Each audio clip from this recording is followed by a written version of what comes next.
एक राजा की और एक राजकुमारी की कहानी। एक दिन एक राजा एक पेड़ के नीचे थक हार के बैठा हुआ था। तभी उस राजा को कुछ सिपाही और एक डोली दिखाई दी।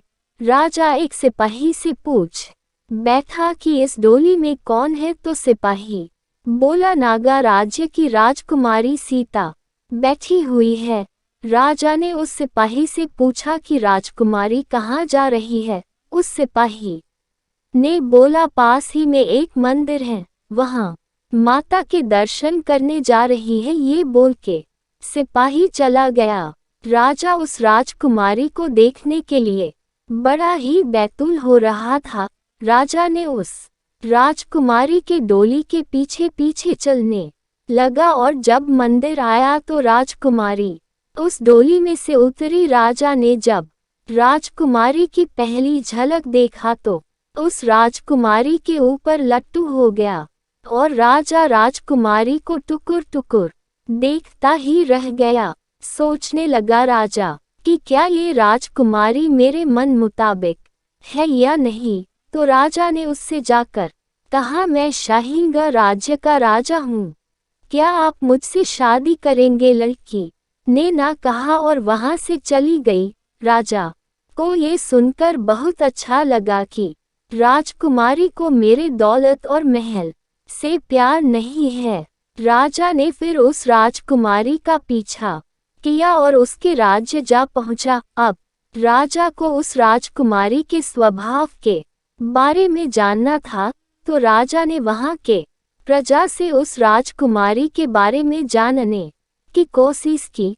तो वहां के लोग बोलने लगे कि हमारी राजकुमारी देवी है, वह सारी प्रजा को अपने बेटे जैसा प्यार करती है और वह हर सुबह और शाम गरीबों में धन और अनाज बांटती है।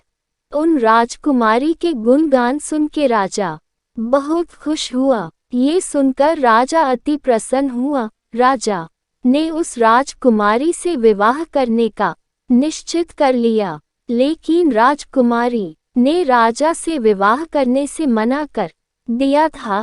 राजा सोच में डूब गया कि अब क्या किया जाए। राजा ने राजकुमारी के पिता से बातें की और कहा कि मैं आपके बेटी से शादी करने चाहता हूँ।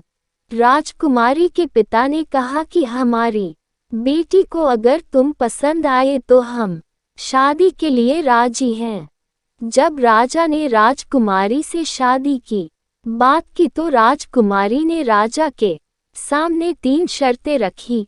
पहली शर्त, राजा को राजकुमारी को तलवारबाजी में हराना होगा। राजा ने ये शर्त मान ली और राजकुमारी को तलवारबाजी में हरा दिया। फिर राजकुमारी ने राजा के सामने दूसरी शर्त रखी और कहा कि तुम्हें अगर मुझसे शादी करनी है तो तुम्हें प्रजा में से किसी एक की हत्या करनी होगा। राजा ने ये दूसरी शर्त सुनकर राजकुमारी से विवाह करने से मना कर दिया और कहा कि प्रजा मेरे लिए मेरे बेटे जैसे हैं, मैं उनकी हत्या नहीं कर सकता। ये सुनकर राजकुमारी प्रसन्न हुई और कहा तुम दूसरी शर्त भी जीत गए, और कहा कि मैं तुम्हारी परीक्षा ले रही थी कि तुम अपने प्रजा से प्यार करते हो या फिर नहीं। राजकुमारी की तीसरी शर्त, राजकुमारी ने फिर राजा के सामने तीसरी और आखिरी शर्त रखते हुए कहा कि तुम्हें एक पहेली सुलझानी होगी और वह पहेली यह है, आपके पास 8 सिक्के हैं जो देखने में एकदम एक समान हैं। आपको पता लगाना है कि उसमें से एक सिक्का नकली है और नकली सिक्का बाकी सब सिक्कों से जरा सा वजनी है। अगर आपके पास एक बैलेंस तराजू है पर कोई बात नहीं, लेकिन उस तराजू से आप सिर्फ 2 बार ही तौल सकते हैं तो नकली सिक्के को कैसे पहचानेंगे। राजा थोड़ा सोचने लगा। थोड़ी देर सोच विचार करने के बाद राजा ने कहा, 3 सिक्के निकाल कर तराजू के दोनों ओर रखे। अगर दोनों पलड़ा बराबर हैं तो इन 6 सिक्कों को छोड़कर बचे 2 सिक्कों को एक एक पलड़े पर रखे। जो भारी निकले वो नकली हैं। अगर एक तरफ पलड़ा भारी है तो भारी पलड़े के 3 में से 2 सिक्के निकाले और उन्हें तौल ले। अगर बराबर हो तो बचा हुआ सिक्का नकली है, अगर एक भारी हो तो वो सिक्का नकली है। ये सुनकर राजकुमारी ने कहा कि सही जवाब और शादी के लिए राजी हो गई। राजा ने राजकुमारी से शादी कर ली और उसके साथ अपना जीवन हंसी खुशी बिताने लगा। ये राजा की कहानी इन हिंदी खत्म करने से पहले मैं आपसे जानना चाहूँगा कि राजकुमारी को कैसा लड़का चाहिए था।